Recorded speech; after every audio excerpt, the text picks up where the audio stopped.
Hey there, my name's Porsha Lauri. Welcome back to my YouTube channel. Today I'm actually talking about dark teen comedies, cult favorites, if you will.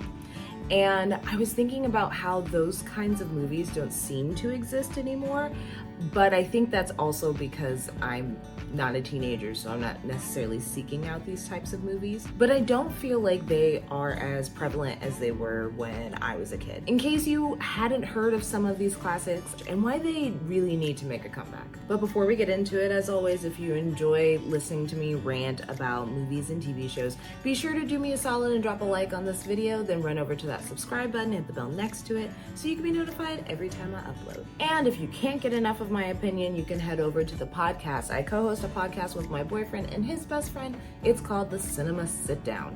And we just sit over there, we talk about movies, and it's a whole lot of fun. Love if you join us. Everything will be linked in the description box below. Media regarding teenagers and their lives has always been heavily featured on the big screen. The tamer themes of Leave It to Beaver or Family Ties were let go of somewhere in the 80s in favor of angsty and adult themes of darkness within life and of course the doldrums of high school, as well as the melancholy of being a teenager. Thus, a new genre referred to as black or dark comedies was formed, based in humor that derives from depressing aspects of life and death, as well as the melancholy of being a teenager. As a common theme that's been running through my videos as of late, let's get into the history of black comedies and where they come from before we jump into some of my personal favorites.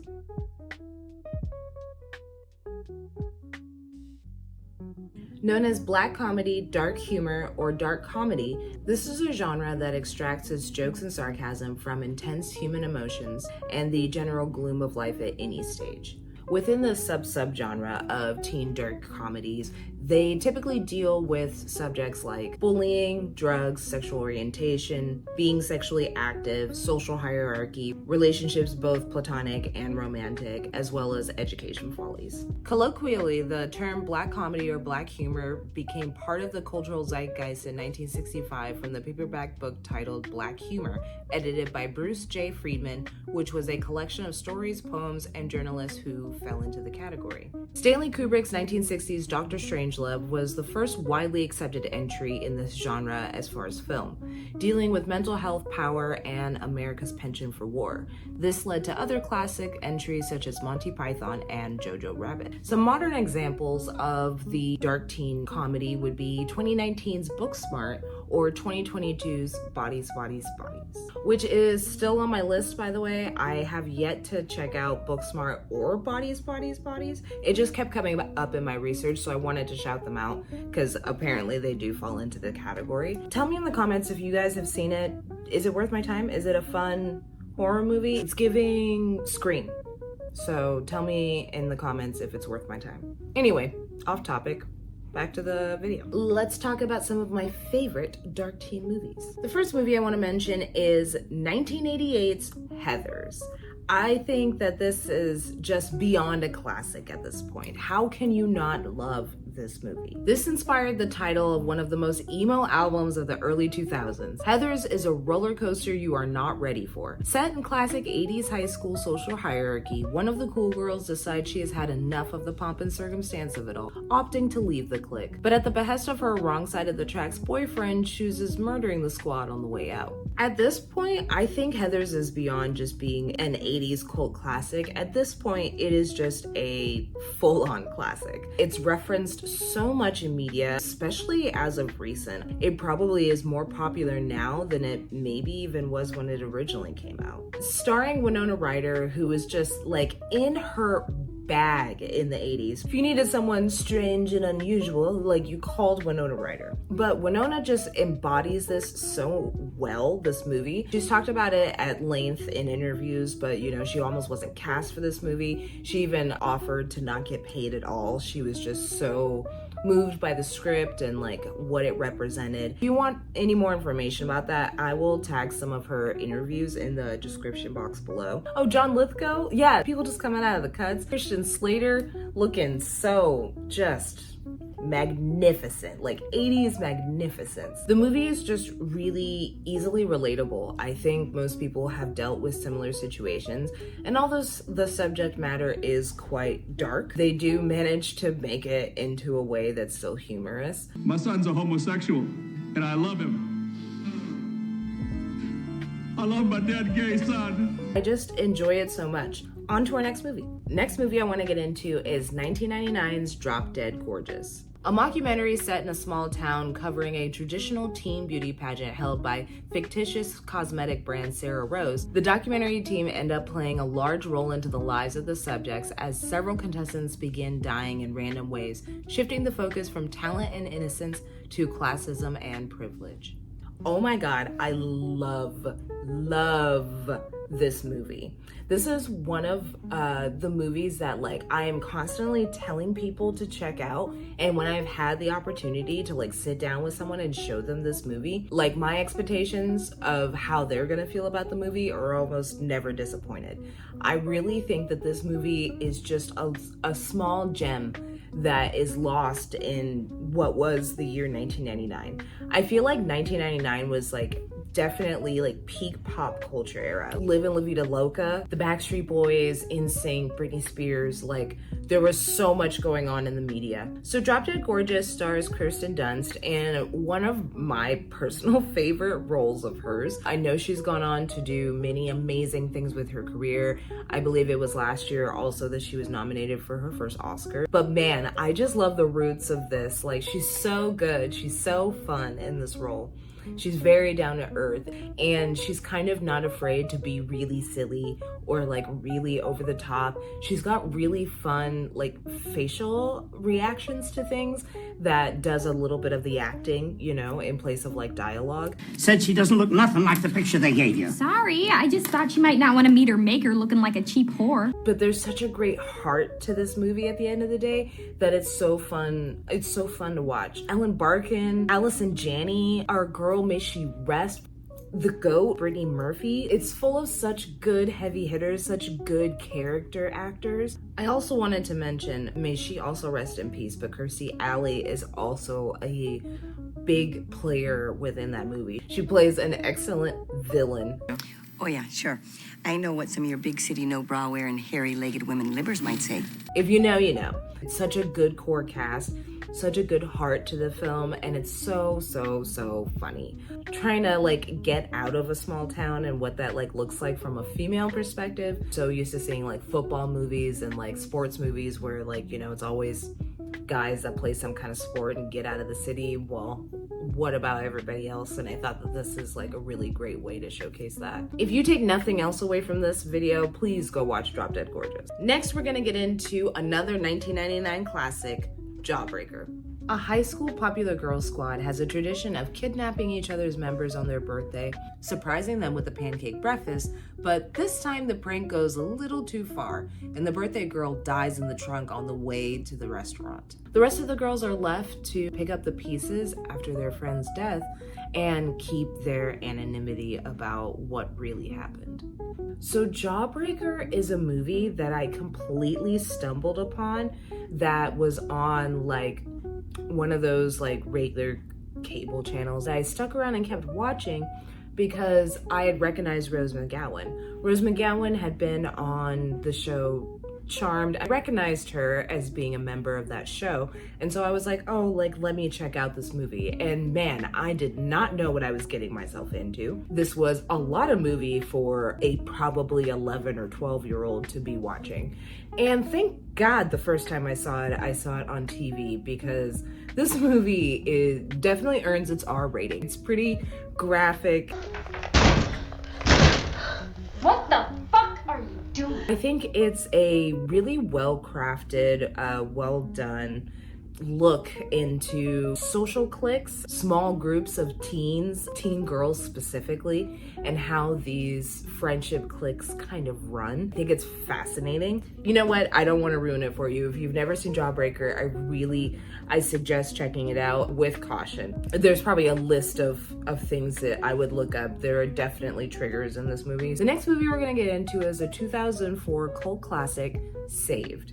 Good Christian girl Mary tries to save her gay boyfriend from a life of damnation by sharing her virginity with him. But it backfires as she becomes a pregnant teen statistic in a strict evangelical private school, and he is shipped off to pray the gay away. Hilarity ensues. This is one of those movies that like I didn't know I needed, when I watched it, but I absolutely did. Now, I don't want to get into too much of the logistics. I just think that you should check out the movie if it seems like something that is up your alley.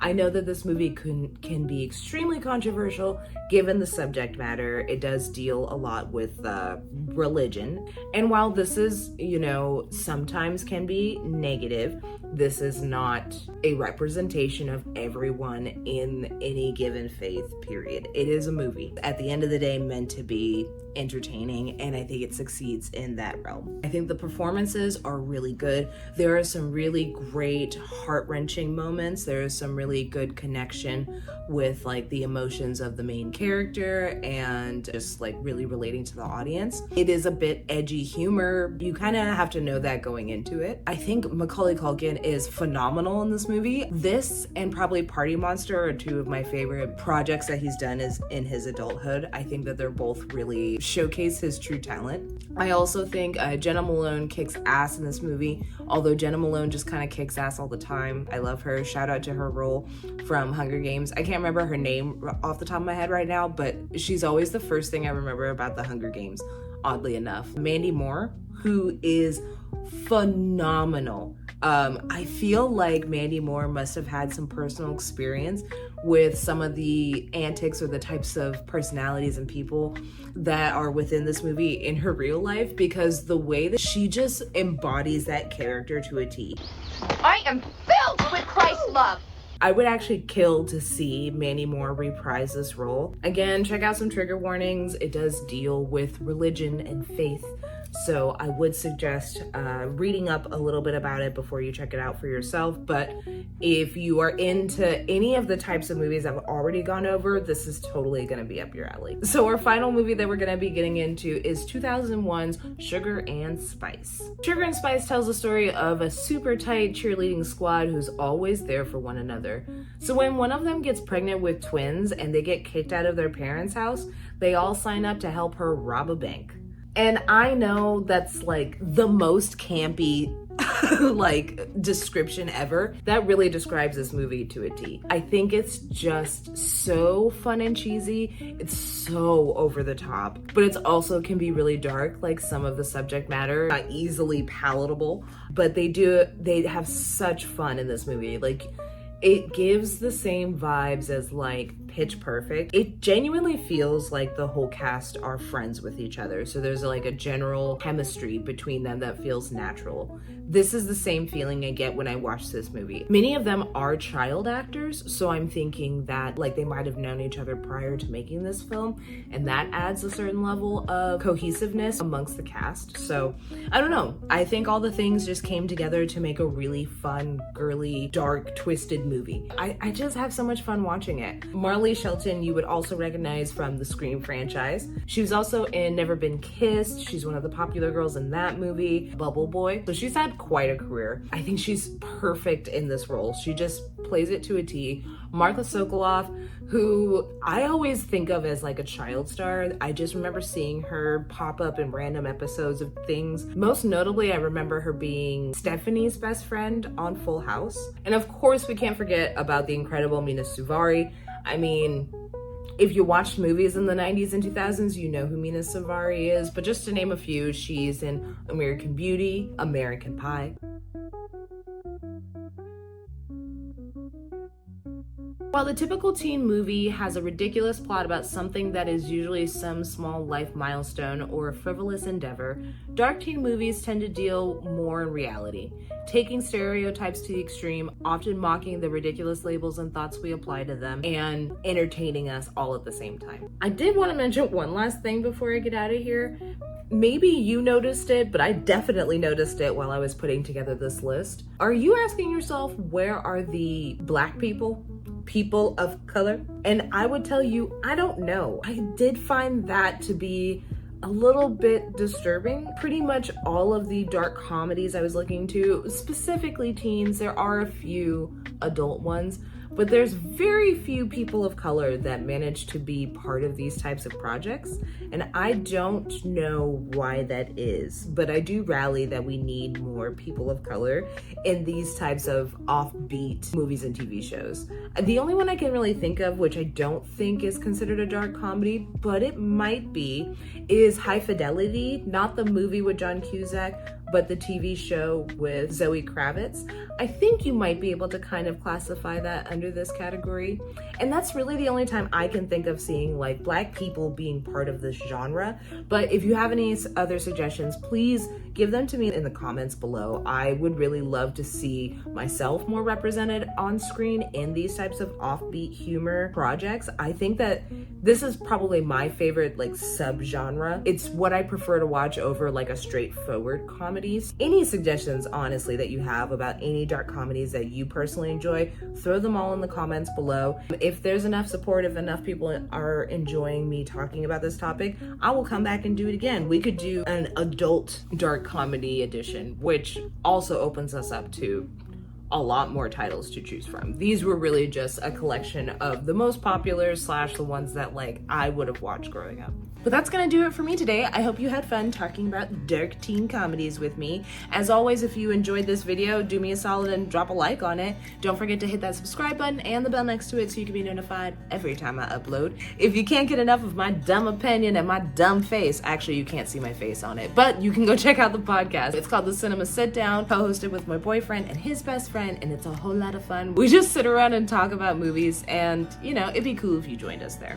I have some stuff that I'm really excited about releasing upcoming. If you were wondering if I have abandoned my What Did We Learn series, I have not. I am just revamping it, and the first video of that will be probably following this one. So make sure you stick around, make sure you're subscribed. I will be doing installments. Once again, I'm going to mention that the theme of this next season of What Did We Learn is all about femme fatales, and I've been doing my research. It's going to be a fun season. Make sure that you're subscribed so you don't miss any of those upcoming videos.